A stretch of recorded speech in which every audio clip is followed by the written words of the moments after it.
Today we will derive our aim is in electromagnetic theory is to derive the Fresnel's coefficients, that is coefficient of reflectance and transmittance, that we had derived for normal incidence also. So, if I suppose that this is the incident wave making an angle theta 1 with the normal to the interface, the z axis is the normal to this boundary. There are two non-conducting media with refractive index n1 and n2. Okay.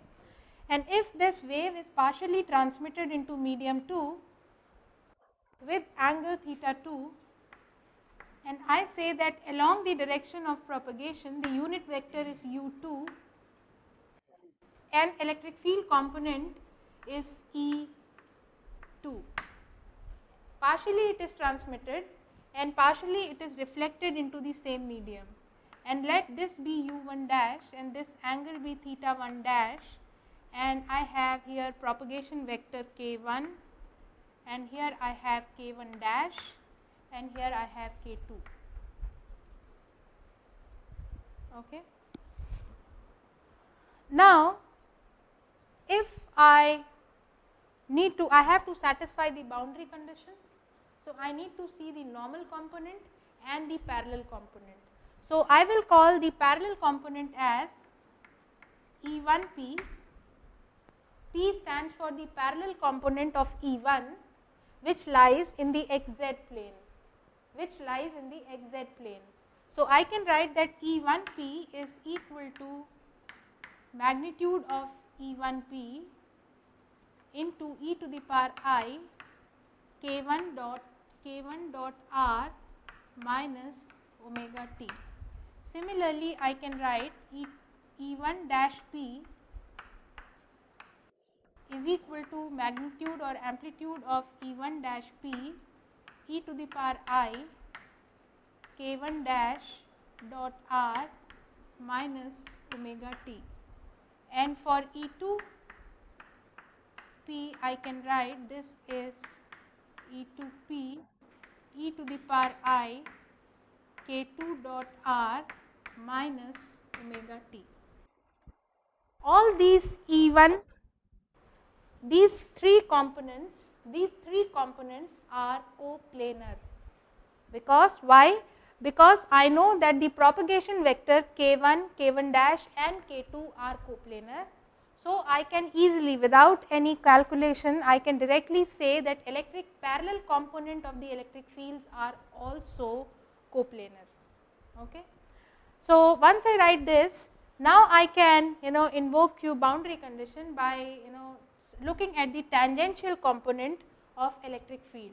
So, if I take the equation you can write here Z, because Z is the unit normal vector. So, if I take Z cross E, this will be equal to, if I open this algebraic equation, then I will get Z dot E into Z minus Z dot Z into E. These are unit vectors. Okay. What is this? This is the normal component. What is Z? Z is the direction of normal to the boundary. So, here I am trying to calculate the electric field component along the normal. So, this is the normal component of electric field. This is the normal component of electric field. Okay. This is the projection of E. If we go back to our if we go back to vector algebra, if you remember the definition, this dot product gives me the projection of E along vector Z. What is Z? Z is the normal. Okay. So, it means this is the normal component of E, and here Z dot Z is equal to 1, because it is a unit vector.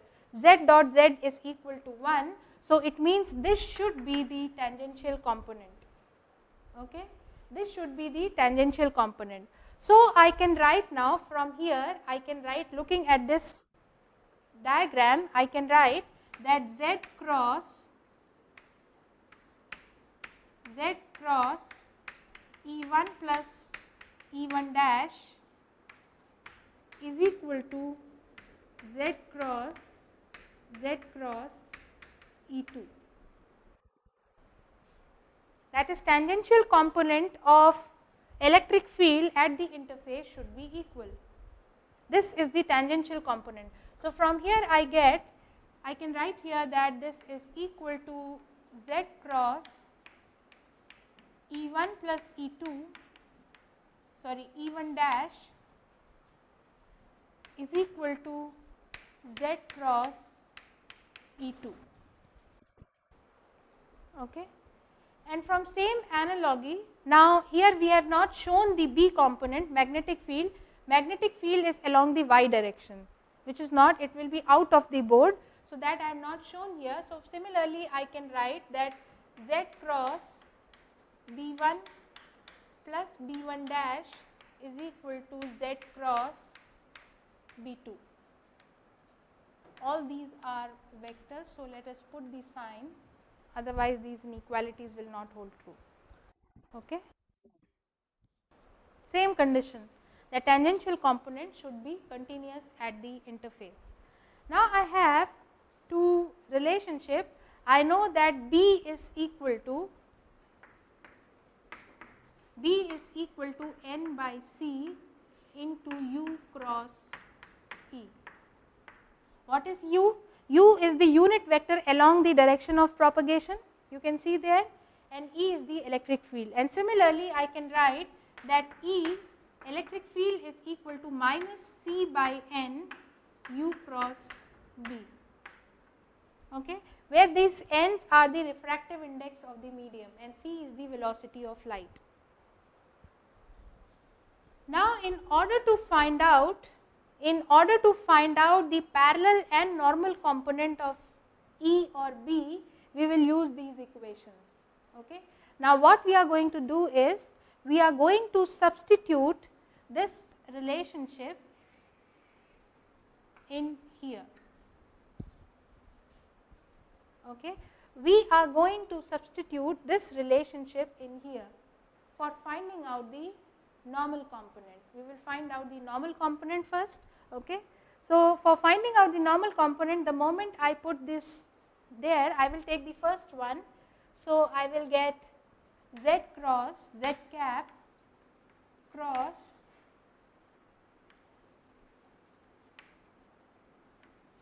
N by C, this will be N1 by C cross into U1 cross E1. Is this okay? For the first case, just I take this one. I can write this Z cap cross B1 plus Z cap cross B1 dash. I can write this. Okay. So, here what I get, N1 by C into Z cap cross U1 cross E1. Is it okay? So, now if I apply the, if I open this expression, I will get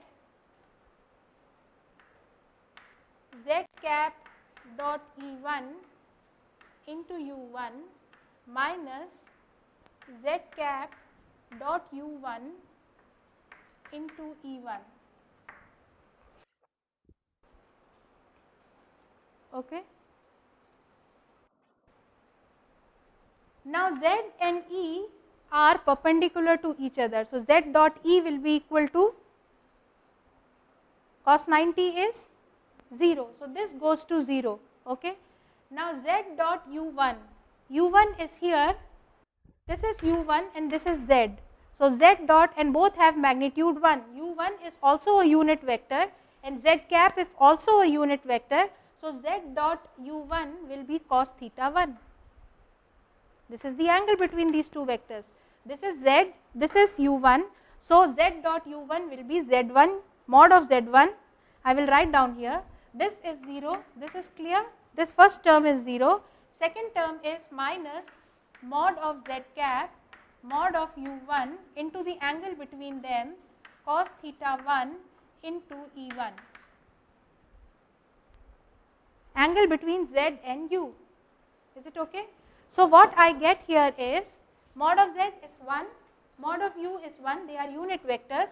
So, I get here minus cos theta 1 E1 N1 upon C. Is it right? Okay. So, now this can be applied to each of the term, that is for B1, B1 dash and B2. When I do that, I get an equation like N1 cos theta 1 E1 into cos theta 1 dash E1 dash is equal to N2 cos theta 2 E2. Okay.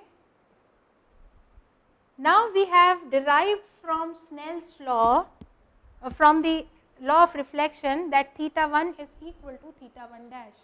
This we have done already. This is law of reflection. So, the moment I say that theta 1 is equal to theta 1 dash, this equation becomes N1 cos theta 1 E1 minus E1 dash is equal to N2 cos theta 2 E2. Okay.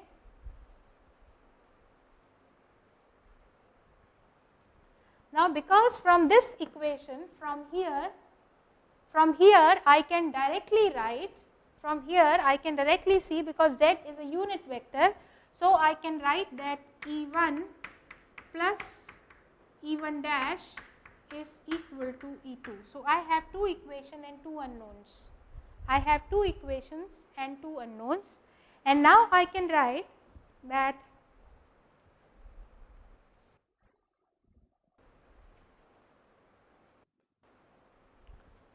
from here I can write that E1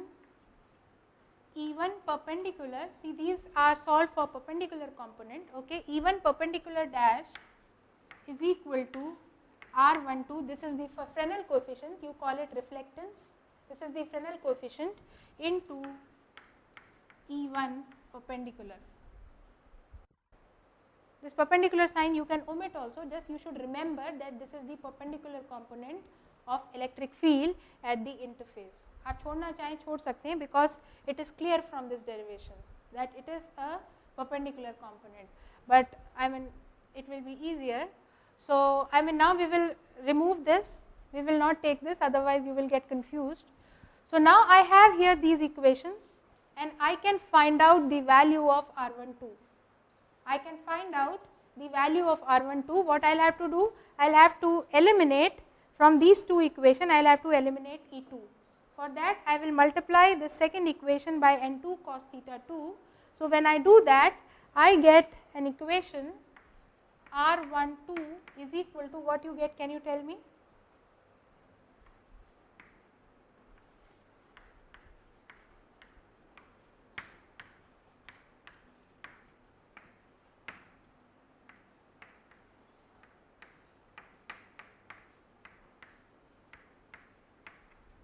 Get this?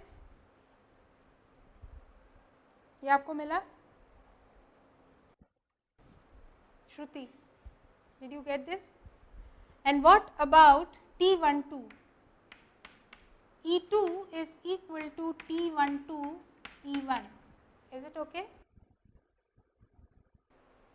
So, what is the value of T12? So, it means you have to eliminate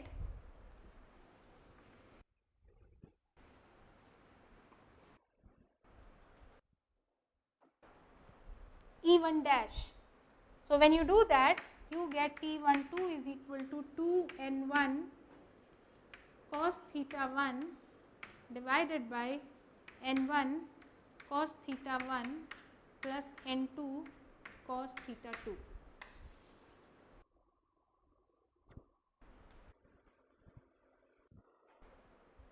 So, this was for perpendicular polarization of the wave. Okay. We have considered here perpendicular polarization. These two are for perpendicular polarization. So remember, in perpendicular polarization we have taken E, okay, but now we also want to know that what will be reflectance and transmittance for parallel polarization, that is for field lying parallel to the interface. Here we have considered projection perpendicular, that is we have taken n1 u1 cos theta 1, we have taken projection of the propagation vector along the normal. But if the waves are parallel, then what would happen? If the waves or if the EM waves or electric field vector are parallel to the boundary, then E1, E1 dash and E2 will be coplanar. Okay? So, in that case you will have to take B instead of E. You will take magnetic field, because magnetic field will not be coplanar, because magnetic field will always be perpendicular to the direction of electric field. So, they will not be coplanar. So, dealing with magnetic field in the case of parallel polarization will be easier. So, okay. So, we will take the case of parallel polarization.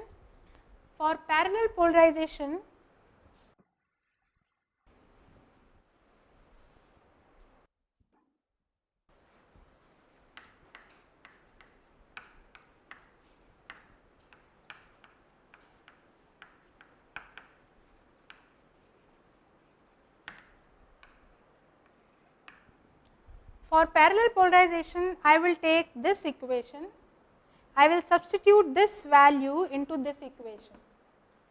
Okay, I will take here, this is for perpendicular polarization and this one is for parallel polarization. This one is for perpendicular polarization. So, if I substitute those values there, then I will get, by same thing I will take term by term. So, I will get 1 by n1, C will get cancelled, or I will take C by n1, C by n1 into z cap cross u1 cross b1. Okay. So, again I get something like this, that C upon n1 into z cap dot b into u1 minus into b1.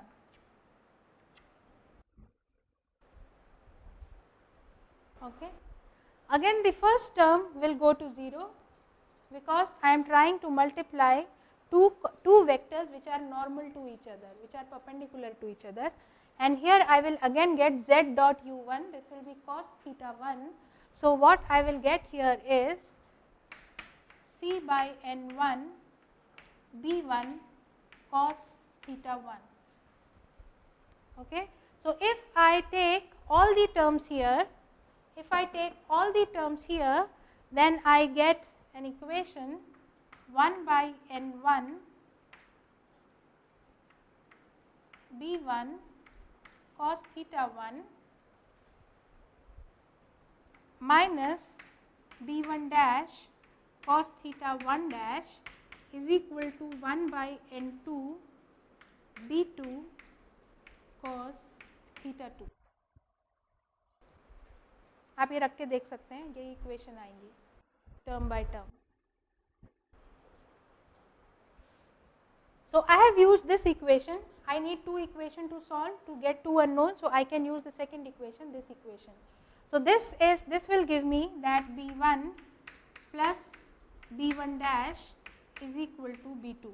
Now, all these we are solving for parallel polarization, all these things are for parallel polarization.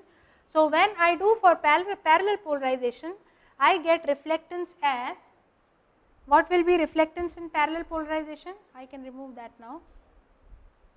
बताइए.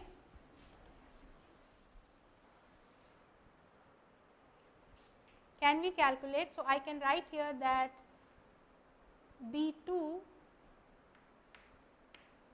or B1 dash is equal to R12 B1, this is for parallel, and B2 is equal to T12 B1.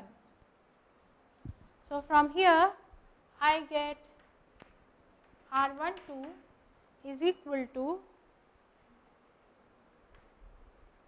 N2 cos theta 1, N2 cos theta 1 and minus divided by N2 cos theta 1 plus N1 cos theta 2, and T12 will be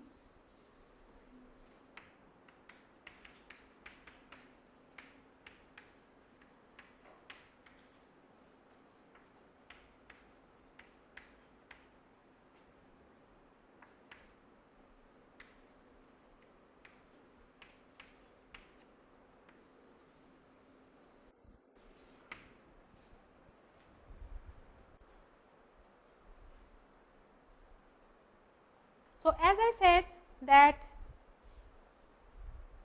generally it is very difficult to measure the electric field, and whenever we have to measure energy, we measure the Poynting vector. So, I know that Poynting vector is equal to 1 by C into E cross H. So, that gives me, so when I do that, then I can define another coefficients, and those coefficients are in terms of Poynting vector. So, I say that along incident direction, Poynting vector is S1, along reflected direction, Poynting vector is S1 dash, and along the transmitted direction, Poynting vector is S2. Okay. So, in that case I can write that S1 dash is equal to R12 into S1, where R12 is equal to R12 square. ये हम लोग ने पहले भी किया था. And similarly I can write that S2 is equal to capital T12 into S1, and the same holds true here, that T12 is equal to small T12 square, and you will see that total energy, this is normalized energy. Here what these R12s and T12s are normalized, because you are going to divide S1 by S1 dash. S1 dash by S1 will give me R12. So, this is the measure of normalized energy, and this energy can never exceed 1, that is R12 plus T12 is always equal to 1.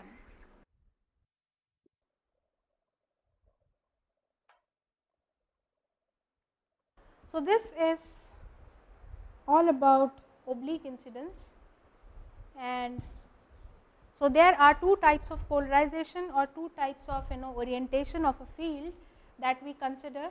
Either you can take electric field or magnetic field. So, we consider perpendicular and parallel polarization, because a field both are interesting, and we can see clearly that both the polarization lead to different results. That is, if your component of electric field is perpendicular to the interface, then reflectance or reflected and transmitted power will be something else, and when it is parallel, then the transmitted and reflected power would be something else. Okay. But in both the cases, reflectance and transmittance depend on the refractive index of the medium. Okay. So, again we have to stress that it does not depend upon the strength of electric field or strength of magnetic field or the amplitude or power or the energy carried by an electromagnetic wave, but the amount of wave that can go inside a medium and the fraction of electromagnetic wave that will be reflected from the medium will depend upon the change or the contrast in the dielectric constant between two mediums. Okay. So, if contrast is more, then we will see that reflection and transmittance is more, and if contrast is less, then accordingly the reflectance and transmittance will reduce. Okay. So, that is all in oblique incidence. So, if you have any doubt, you can discuss.